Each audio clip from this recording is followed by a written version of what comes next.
Hi, I'm Claire Mallinson, and I'm delighted to share this progress update with you.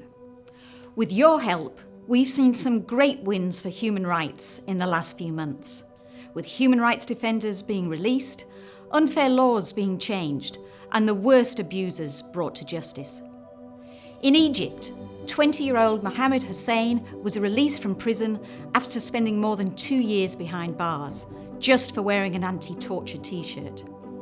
Whilst in detention, he was tortured and forced to sign a confession. But thanks to you, he is now free. In Louisiana, freedom fighter Albert Woodfox was released after he endured 43 years in solitary confinement. He spent 23 hours of every day in a tiny cell just 6 foot by 9 foot. And following our global push to stop countries torturing their citizens, Togo has now made torture a crime. And just a few weeks ago, we celebrated historic moments for justice when Jean-Pierre Bemba from the Democratic Republic of Congo was convicted in the International Criminal Court. Bemba sent his rebel forces into the Central African Republic, where they raped and killed civilians. This is the first time that the ICC has convicted someone for rape as a war crime, and to classify the rape of men as sexual violence. It was also the first ICC conviction based on command responsibility. This makes it clear that military commanders and political superiors must take all necessary steps to prevent their subordinates from committing heinous crimes, and that they will be held accountable if they fail to do so. These historic judgments send a powerful message to human rights abusers right across the globe. Sadly, we have recently marked the 5th anniversary of the Syrian conflict. Our global head of crisis response, Tirana Hassan, was in Australia to ensure that the anniversary was highlighted. Together, we met with politicians and key officials in DFAT and the Defence Departments. And in solidarity with the people of Syria, we handed over your signatures to Australia's new Human Rights Special Envoy, which were then passed to Prime Minister Malcolm Turnbull. Tirana and her crisis team work courageously on the front line. They document human rights abuses in crisis and conflict situations. They ensure we shine a light on the darkest corners, and they are helping to protect innocent men, women and children caught up in conflict. Critically, they also gather the evidence of war crimes and crimes against humanity, so we can ensure more abusers are brought to justice. New footage released by Amnesty shows the terrifying reality of the Syrian government's relentless barrel bombing of the besieged city of Daria. This evidence will be used to pressure the Syrian government to grant immediate humanitarian access to the people of Daria and all areas under siege.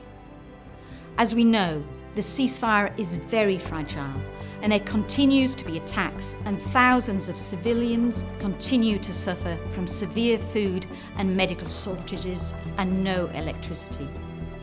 This is why Australia must move much faster to resettle those fleeing from the conflict and provide a new home for at least an additional 30,000 Syrian refugees. We recently marked an important anniversary here in Australia. It's been 25 years since the Royal Commission into Aboriginal Deaths in Custody. As we know from the great work our pro bono lawyers Clayton Utes carried out, the vast majority of the 339 recommendations made by the Commission have not been implemented. As a result, things have got worse. There have been over 300 Indigenous deaths in custody.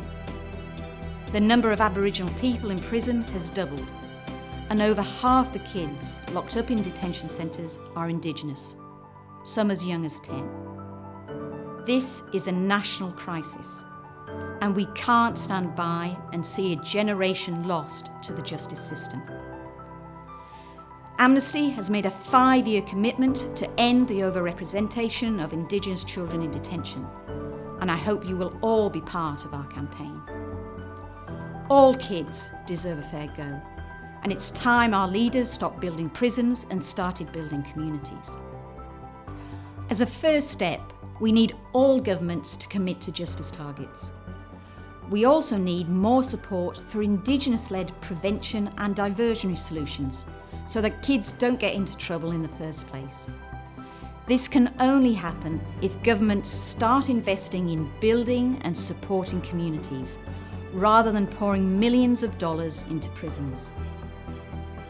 Since launching the campaign, we've seen some terrific progress, with the Northern Territory recently joining the Victorian and the ACT governments in making commitments to justice targets.